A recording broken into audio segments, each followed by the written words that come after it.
Master potter Clyde Gobble spanks his clay like a delivery room doctor spanks a baby. He threw himself into pottery back in 1967. I took a class and found I had a talent I didn't know I had. He loves to create functional pieces that you can use every day, but they're a thing of beauty, too, with distinctive carving and glazes with powerful colors. Clyde loves to get into his work. The big pots are they're for sale, but mostly they're just an ego trip just to see if you can do it. That's a pot. Most potters wouldn't attempt a project this big, as Clyde builds the pot up, then turns it to form. Eventually, he resorts to a large torch to stiffen the clay to a leathery consistency. It's totally engrossing. You really can't be thinking about anything else. The entire process takes weeks, and finally it's time to put it in the kiln for its first firing. Actually, this one I went too far. I almost couldn't get it in the kiln. I'm nervous firing it because you can always crack one either in the firing up or cooling down. It takes the flames to fuse the individual grains of clay, and heat sets and colors the glaze. Long after the pot has cooled, the potter's burning ambition to see what he can produce next will never die down. I'm not quitting pottery. What else would I do? Roy Ackland, Fox 8 News. Christmas songs in the tuba. It's a little different sound in Christmas music, a quartet called Tubas in the Sun. It works very well because everybody enjoys Christmas music. Everybody's puts them in a good mood, and the tuba is one of the happiest instruments, just period. I mean, it makes you smile when you hear it. Obviously, these guys have a lot of fun playing together. What they do takes talent, coordination, and air, just lots of air. It takes a lot of air, and we practice breathing. Since I've always been accused of having a more than ample supply of air, these guys decided I might make a tuba player and offered to give me lessons. Put it up here, and you want to blow to your hand just like you did before, and just make sure it's up there, and do it for 5 seconds, like this.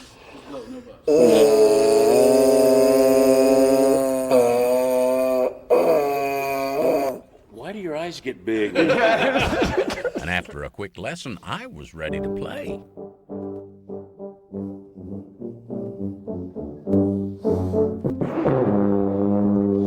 Now, this is living proof that anyone can be a tuba player. They only needed me to play one note. Anybody can play one note. Well, almost anybody. Tubas in the Sun definitely have fun, but I think I may need a little more tuba tutoring before they allow me to toot my own horn again. Roy Ackland, Fox 8 News. Way high up on Beach Mountain sits the wood frame house where storyteller Ray Hicks once lived. I remember as if it were yesterday, Ray sitting inside by the warm wood stove telling stories, while my friend Lynn Sasi sat pencil and pad in hand trying to take down every word. Lynn was recording Ray's telling of some favorite family stories called Jack Tales. These she eventually put into book form and it was published. Occasionally, Ray would digress and take off on a temporary tangent, but Lynn would write this down too. And I made stacks and stacks of notes, and then it came to me one day that this is a story that will stand on its own because he's telling me what life was like in the mountains when he was a child. The result was another book, Young Ray Hicks Learns the Jack Tales, illustrated by James Young. Jim Young was the only person that could possibly illustrate this. A well-known author and illustrator of children's books in his own right, James Young's illustrations capture the spirit of young Ray Hicks. I'd seen pictures of him as an old man, but I just had to sort of imagine him as a boy. They say a picture's worth 1,000 words. Can you see one of Ray hiding behind the wood stove so he wouldn't have to go to school? And the fact was that he had heard that the county nurse was coming to give kids shots, and she had a shot needle as big as a 10-penny nail. I like the one when he's sitting with his grandfather in front of the fireplace. The pictures and story combine to carry us back through years. when a young Ray Hicks stood on a hill looking across the valley, wondering if children on the other side might not be looking back at him. Now, thanks to this book, you might say they are. Roy Ackland, Fox 8 News.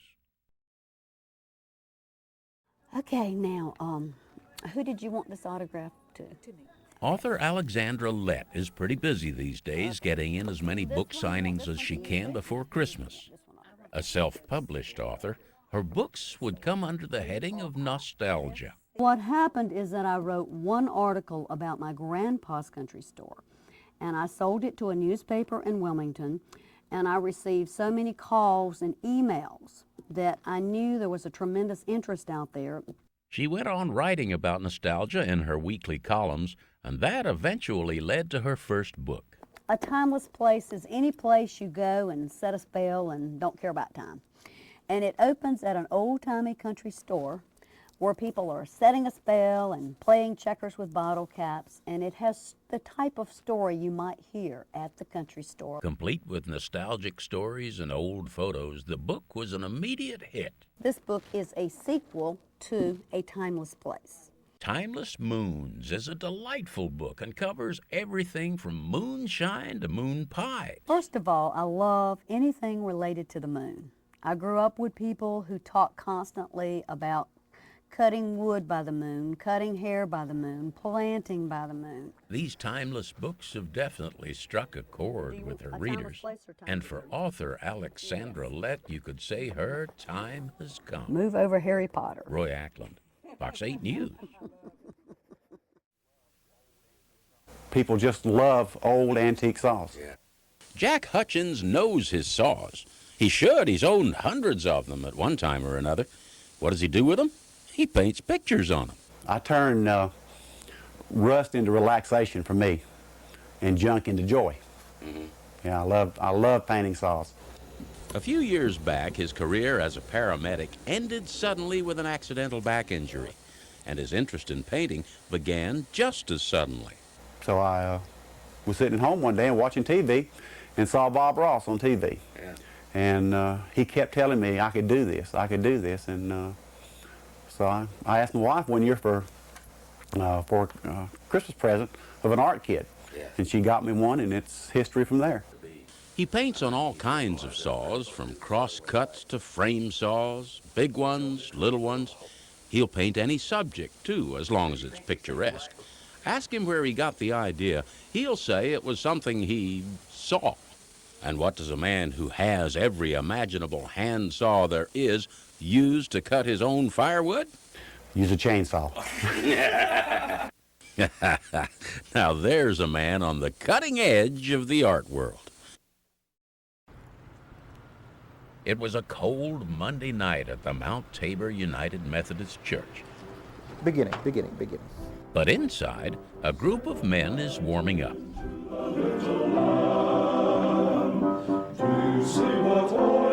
They're the North State Chorale, led by artistic director Richard Cook.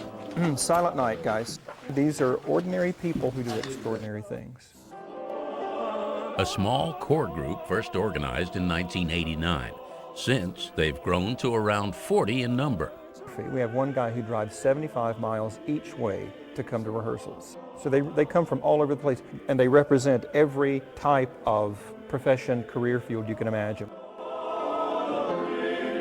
But professional singers, they are not. As I put it, we're a bunch of amateur guys who perform at a professional level. It's very hard work. You know, this is not just come and sing through some pieces. I'm kind of proud to say I'm very exacting. You know. And one, and they know that and they appreciate it. Good sound at the beginning. They perform several concerts each year, which is where all that rehearsal time really pays off. The most thrilling thing about this job is the sound. There's something about the sound that just grabs you, just absolutely grabs you. A sound that will lift your soul and warm your heart, no matter what time of year. Roy Ackland, Fox 8 News. When Jim Proctor first retired from the Navy, he saw a demonstration of this wonderful woodworking machine. and he just had to have one. And I just went out and started playing, and I made the crudest little thing. People laughed at me. And Well, they're not laughing anymore, but they do smile a lot, because Jim's favorite thing to make is toys. I enjoy action toys. I just get a thrill out of making them. I never seem to get tired. I think if it was boring, I would get tired of breathing the sawdust and quit. But as long as it's moving, it's fun. He makes a huge variety of toys, all from wood. And I'm always looking for a new one. I try to add at least 1 or 2 toys every year. My favorite is that dinosaur. I like that T-Rex. Yes. Whether it's a dinosaur or a steam engine, these toys seem to appeal to kids of all ages. I've got a lot of adults that buy them and use their kids as a pretense. Right. They need an excuse. They don't require any special instruction or batteries. All you need for their animation is imagination. They come to life then. Yeah. They really do.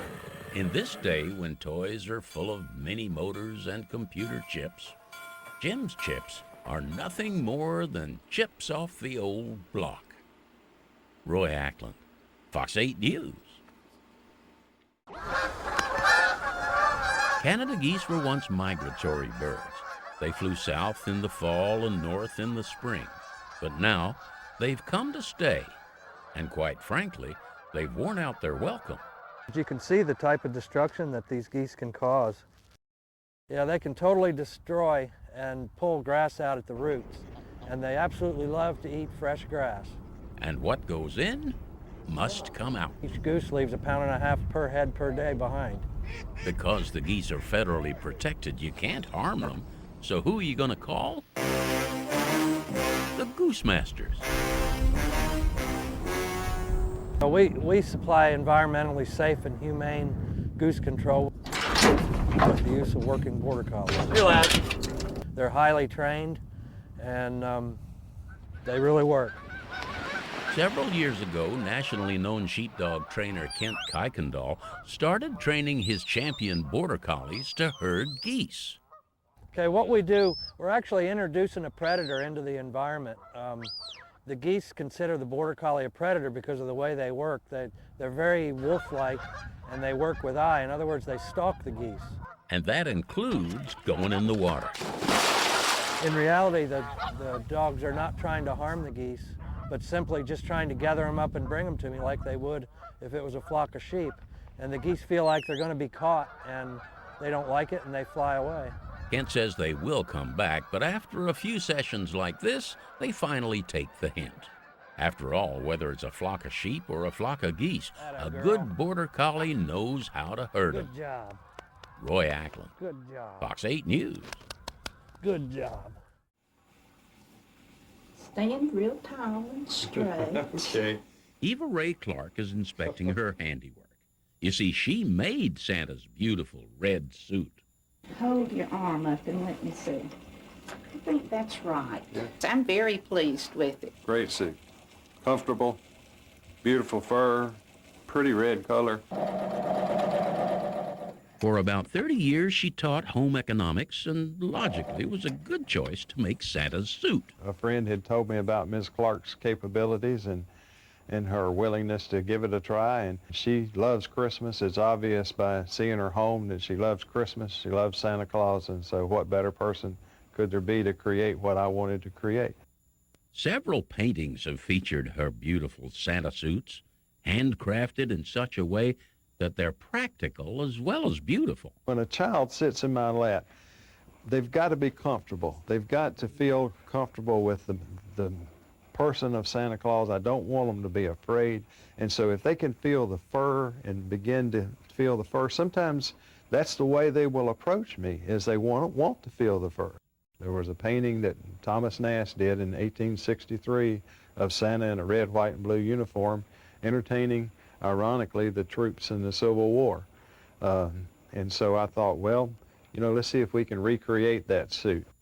And she did, all the way down to the tiniest detail. This is like the little 1862 hat. A fine suit made by Eva Ray Clark for Santa's special occasions. But for Christmas Day delivery chores, he'll wear his traditional colors and add his special magic. Roy Ackland, Fox 8 News.